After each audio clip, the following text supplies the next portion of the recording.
খুবই সুন্দর একটা বিষয় উপস্থাপন করতে চাচ্ছি আপনাদের জন্য। আশা করছি আপনাদের উপকার হবে। যদি ভালো লাগে লাইক কমেন্ট শেয়ার করে পাশে থাকবেন এবং ফলো দিয়ে পাশে থাকবেন, পরবর্তী ভিডিও দেব। তো এখানে আপনি বড়দের সাথে কথা বলতেছেন, কিভাবে কথা বলবেন, কিভাবে শুরু করবেন, বড়দের সাথে কথা বলার শিষ্টাচার আদব কি। তো আমি ইসলামিক শিষ্টাচার থেকে বলছি যে তাদের সাথে কিভাবে কথা বলতে হবে। তাদের বলতে বড়দের সাথে, যার সাথে তুমি সাক্ষাৎ করতে গিয়েছো তার সাথে যখন কথা বলবে তখন সংক্ষিপ্তভাবে যা উপযোগী তাই কেবল বলবে। অযথা অনথা ভূমিকা বড় করে কথা বলবে না, এতে তার মন ক্ষুণ্ণ হতে পারে, তার বিরক্তি আসতে পারে। তুমি যদি মজলিসের মধ্যে সবার ছোট হও তাহলে কোনো কথা বলবে না। দেখা যাচ্ছে কোনো মজলিসে আছে না, মানে সবার থেকে কম বয়সী, সবার ছোট, তাহলে ওখানে কথা বলা যাবে না। যদি প্রশ্ন করতে একান্ত ইচ্ছা হয়, আমি আগের ভিডিওতে বলে দিয়েছি কিভাবে প্রশ্ন করবেন, সে ভিডিওটি দেখে নেবেন। তাহলে উপবিষ্ট ব্যক্তিদের দিকে মুখ করে কেবল তার উত্তর দেবে। তুমি যদি মজলিসের মধ্যে সবার ছোট হও তাহলে কোনো কথা বলবে না, তবে তোমাকে যদি কোনো প্রশ্ন করা হয় তাহলে উপবিষ্ট ব্যক্তিদের দিকে মুখ করে কেবল তার উত্তর দেবে।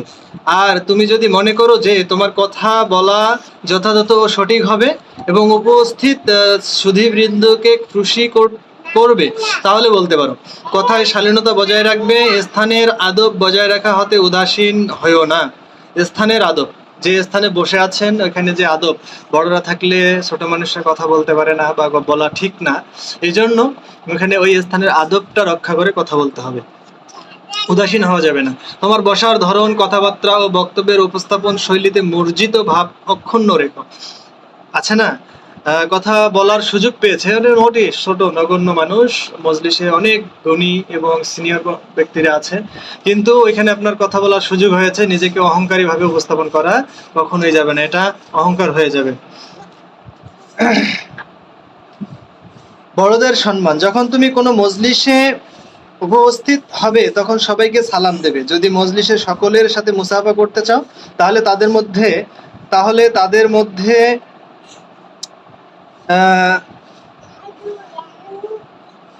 যিনি সবার চেয়ে বেশি মর্যাদাবান অথবা যিনি সবার চেয়ে বেশি জ্ঞানী,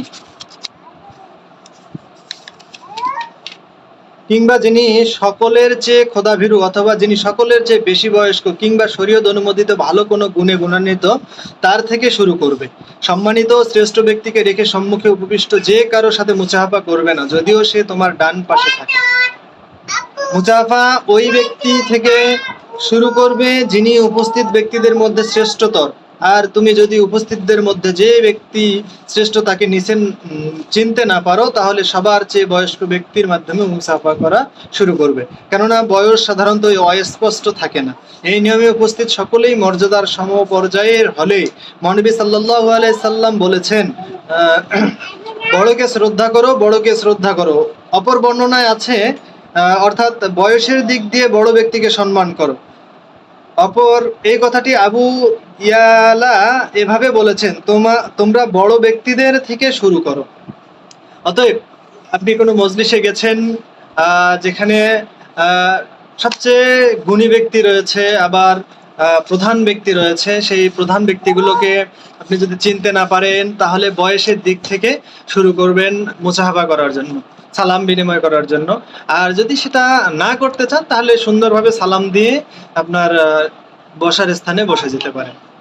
তো আমরা এই আদবগুলো মেনে চলবো, দুনিয়াতেও শান্তি পাবো, পরবর্তীতে কিয়ামতেও শান্তি পাবো। দুনিয়াতে চলা সহজ হয়ে যাবে, আপনার বন্ধু শত্রু হবে না, শত্রু বন্ধু হবে। তো আমরা সবাই মেনে চলার চেষ্টা করবো ইনশাআল্লাহ। তো পরবর্তী ভিডিওতে দেখা হবে আবার। আসসালামু আলাইকুম।